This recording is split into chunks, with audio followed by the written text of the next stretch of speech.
पासे वाक़े अपडेट कंदा हलूं। अहम ख़बर है लाड़काने की चाणका कॉलेज के हॉस्टल में पुरस्कार नमूने फौत थी वियल शागिर्दाणी नौशीन कासमी के वालिद और चाचे SSP लाड़काने से मुलाकात कई है। खबर सां शेयर कंदा हलूं। अहम ख़बर है डॉक्टर नौशीन के वारसन शुरुआती पोस्टमार्टम रिपोर्ट के रद्द कर छॾियो है। नौशीन के वालिद जो चवण है हातमी पोस्टमार्टम रिपोर्ट अचण बाद FIR दाख़िल कराई वेंदी।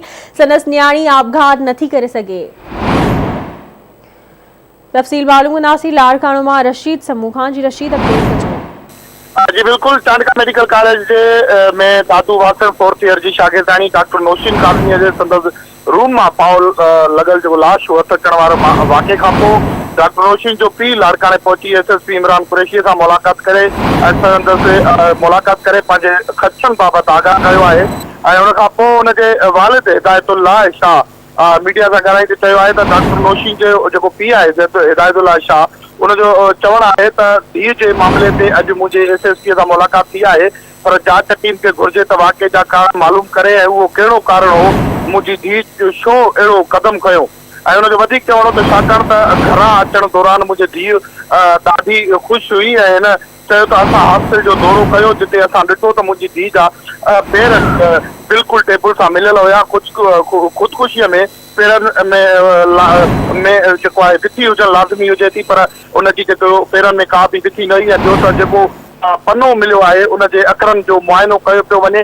उनजी चङी तरह जांच करणु घुर्जे। हिन जो वधीक चवणो त मुंहिंजे धीउ हॉस्टल जे वार्डन खे दरख़्वास्त ॾिनी हुई त संदसि रूम तब्दील करे ॾिनो वञे छाकाणि त मुंहिंजे धीउ सां अॻु बि दादूअ जूं शागिर्दाणी गॾु रहंदियूं हुयूं।